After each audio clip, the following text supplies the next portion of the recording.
Hello and welcome back to Apt for You. In this particular video, we will be discussing a problem from trees.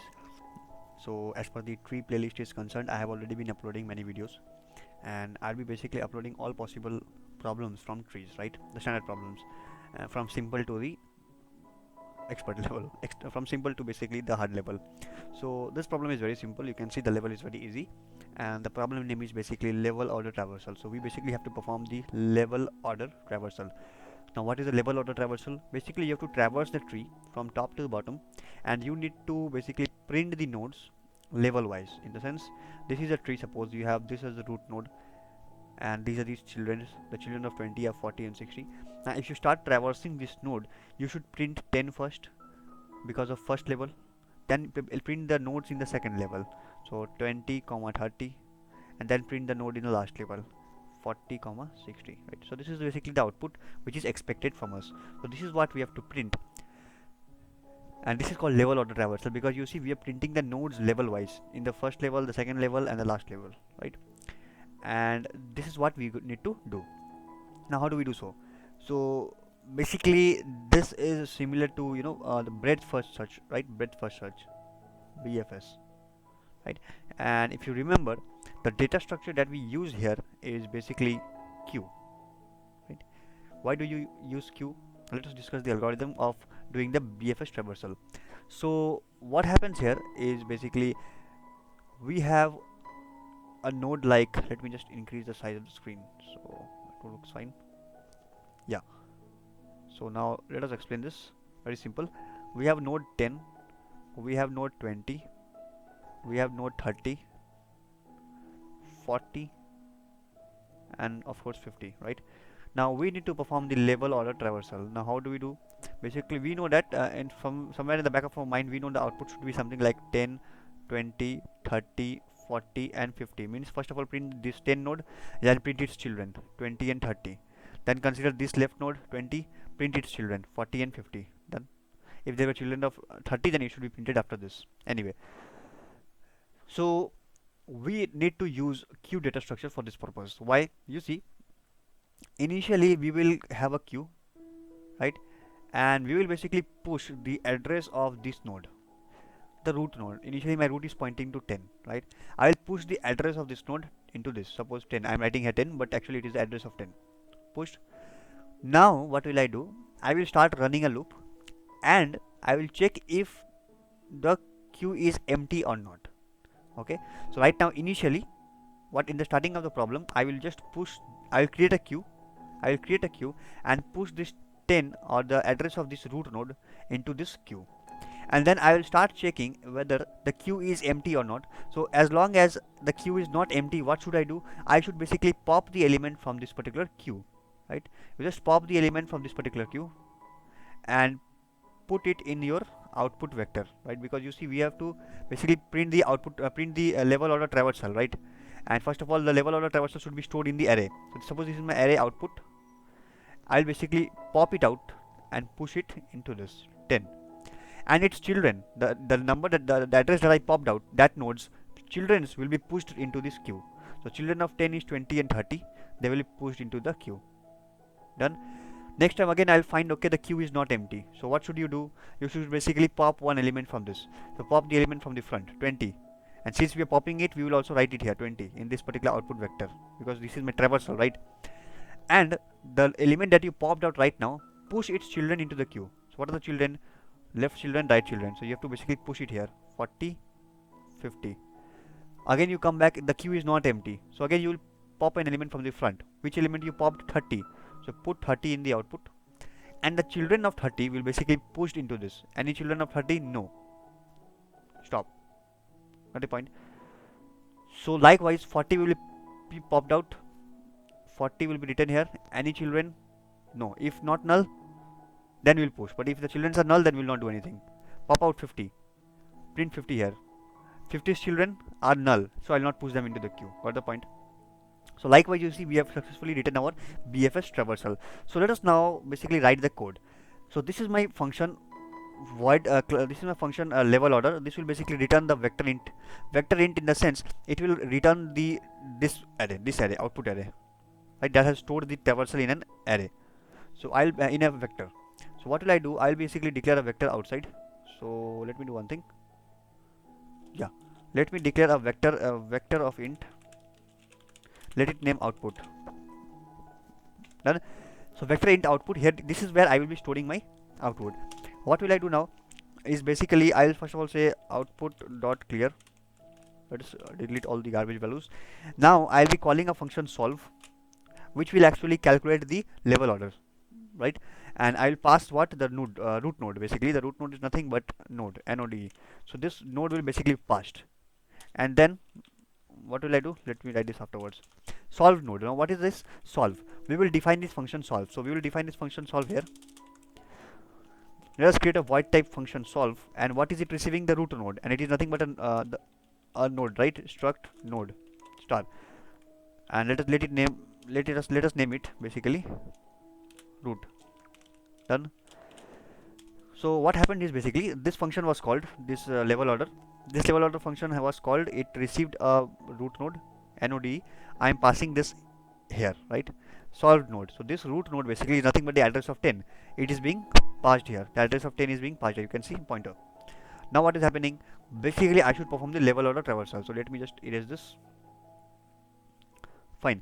So once I received the value, okay, once I received this value, what should I do? Once I receive the root, now I should basically, as I said, will declare a queue first, because I'm going to perform a level order traversal. Let us declare a queue. So queue, and basically it is going to store nodes, right? So node star, right? And let us name a queue. So this is a queue of what? Pointers. Basically it is going to store the pointer to what nodes. So that is why I have written node star, right? The definition that they have given basically node star, right? So node star basically indicates what?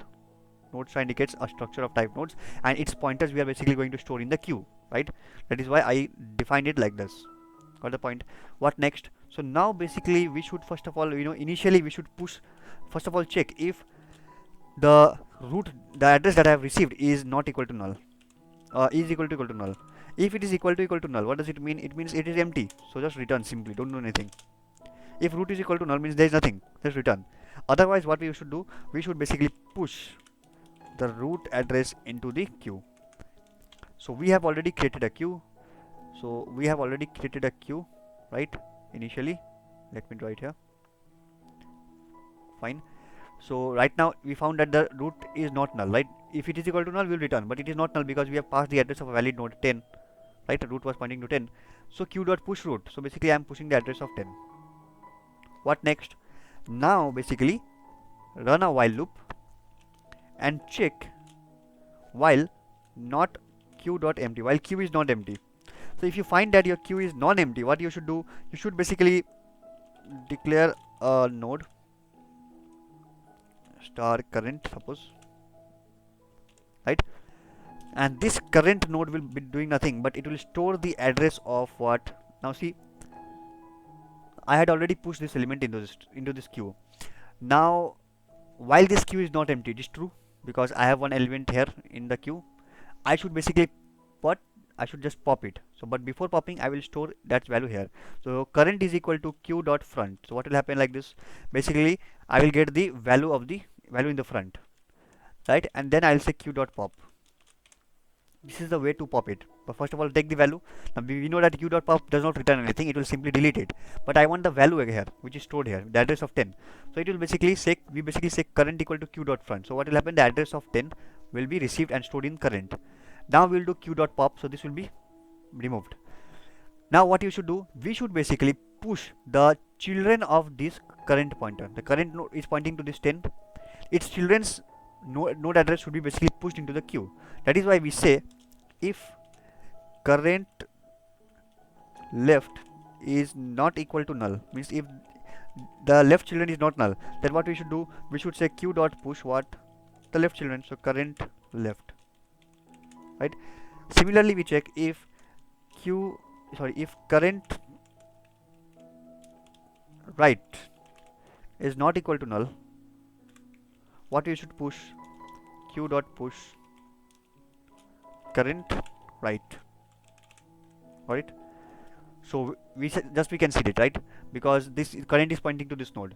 It is not null. So what we should do? Left is not null, right is not null. So basically both of them will be pushed, 20 and 30. Next time I'll come back here.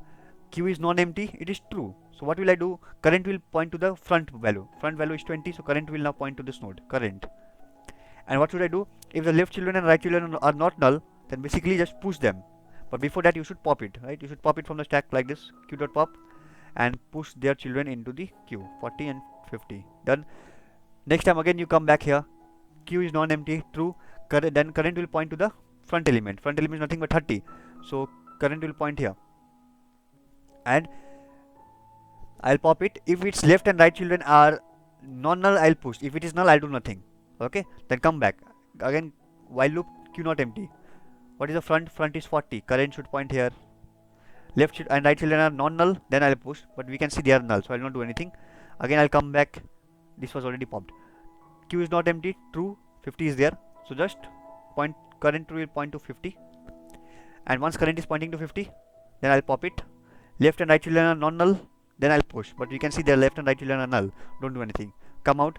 What happens? Q becomes empty. Once Q becomes empty, you can clearly see what that we have basically completed our level order traversal. And one very important thing, we need to store these traversals in an output, right? Now when should we store? Basically once we are doing pop, right? Once we are doing pop, right? Remember, we are just finding the current is equal to q dot front, which value is in the front, and then we are popping it. So let us do one thing. Before popping, just store that value into the output.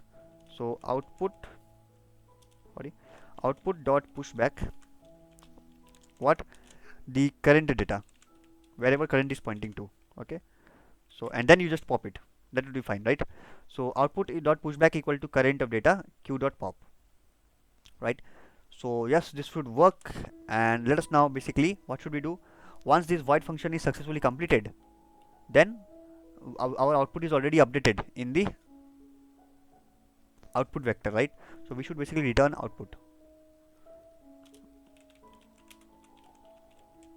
That's it. I hope you are not doing any mistakes. So let us see. Yeah, the traversal works fine. 132 will give you 132. So basically you have 132 first level and then second level, 132. Done. So yes, the time complexity of this particular traversal is basically order of n.